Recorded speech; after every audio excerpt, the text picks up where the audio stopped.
One of the most commonly used exercises that we use here at EPC is the Bulgarian split squat.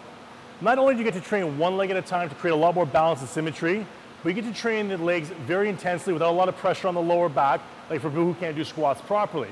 In terms of setup, it's very simple. We're going to be showing you an advanced method here, but you could be using this without a Reebok core board, just using the ground. So placing the foot on the middle of the board, back leg will be back on the bench. Great. What we're going to do is we're going to drop down, come back up. Now, commonly what a lot of people will complain about when doing Bulgarians is the leg that's on the bench starts to get really tired and tight. The reason for this is that most of the weight is shifted back instead of forward. A common thing to correct that, shoot your butt back a little bit, lean forward into that front leg, and now drop down. You should notice a big difference on that back leg. Yes, also, in terms of what you want to focus on, pushing with the toe will activate the quad a lot more. A lot of people, I know most females, want to activate a lot more of the glutes and the hamstrings. The best way of doing this, come down and hold, drive through the heel, and push with the heel coming up. Now, can you notice a shift? So come down, push with the toe, come down, push with the heel. Notice the big difference? Okay, so where you're pushing from makes a big difference on this exercise. 2 key points, push from the heel to activate the glutes.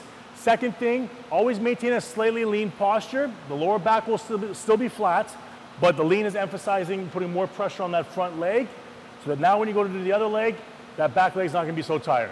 Right. Excellent. Single leg squats or pistol squats is a very intense, effective exercise training the legs, but most people don't have the strength or the stability to do it. How do we get around that? Very simple. Utilizing one of our suspension bands, we can take away some of the stability, also help bring us up, take away some of the strength that we need to start utilizing this exercise. So to set up, we're gonna start with one leg. Good. Now in this position here, I wanna make sure the back is nice and straight. So you don't wanna lean back too much.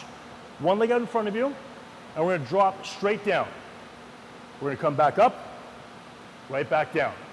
So the whole emphasis here is utilizing the suspension bands, one for balance, so if you start leaning side to side, you can hold on. Not only that, but if you get stuck at the bottom, you can also use this to pull yourself up a little bit. What you don't want to do though is rely on this and be doing a bicep curl or a row. The emphasis here is to make it hard enough so that your legs are doing the majority of the work. As you get better, you can walk forward a little bit more, making it a little bit harder. That's a lot more. Sorry. That's okay, that's good. So try that, and keep a little less tension on the bands here. Come down, and then back up. And eventually, as the weeks go on and as you get stronger and the balance improves, is you can try and you can get rid of these as well. Good job. Pro already. Here's a great variety on lunges called the cable split squats. In terms of setup, what I want you to do is you're gonna grab the handle with one hand. Now the handle that you're grabbing, so if you're using the left arm to grab the handle, the right leg is going to be forward. You don't want to do the opposite and have the left leg and left hand forward. So in this position here, we're going to get into a lunge position, nice tall posture. The emphasis here compared to a regular lunge though is not going to be dropping straight down.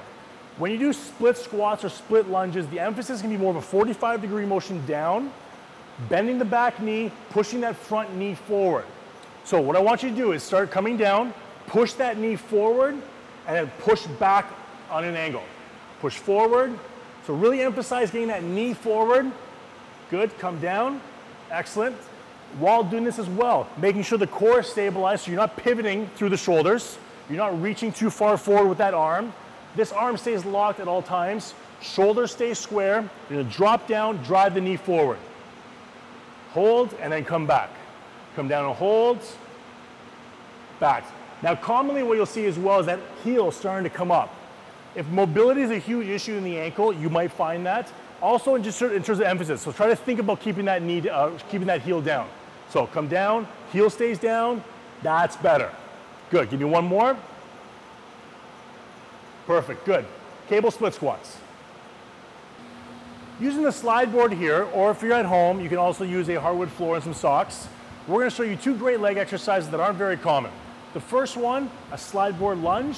Second one, hamstring curls.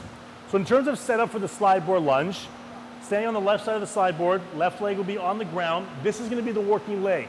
That right leg is gonna shoot back and slide as you come down, hold, and then come forward. slide it back, come forward. Now what you're doing is fantastic. Keep going for a second. A lot of common mistakes people make is they fail to bend this back knee quick enough, and they kind of straighten that leg, putting a lot of emphasis and strain on that upper portion of the quad. So make sure as you're coming back, bend that knee right away, come down, and then right back up. Keep going, give me a few more. Posture's really good. Lower back is protected. Nice arch in the lower back as well. Perfect. Now the second exercise we're going to focus on here is going to be for the hamstrings.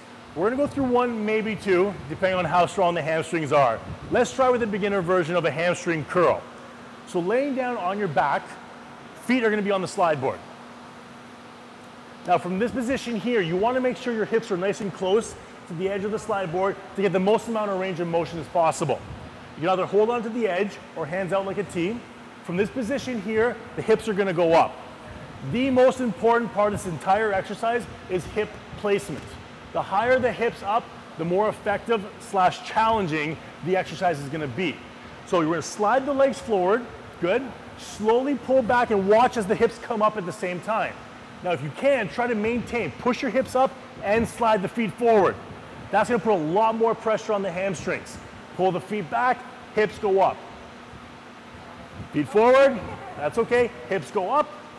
Excellent. A great exercise to utilize the hamstrings as opposed to just hamstring curls on a machine. Now, the advanced version of this exercise is rather difficult, and most people find that they just don't have the power to do this. We're going to try a few. I got some faith here. So, 1 foot up in the air, same concept. Hips go up, slide the feet forward, and come back. Now, what I find is more effective doing this is don't go so far forward at first. So just go a little bit. So hips go up, go a little bit, now come back. Let's try the other leg. Okay, one more time. Hips go up, slide forward, and come back. As you can see, this is a lot more challenging than the two-legged version. So if you think you have a lot of good hamstring strength, using curls, different machines, give this exercise a try. A great functional exercise for the hips, especially for the hamstrings. Good job.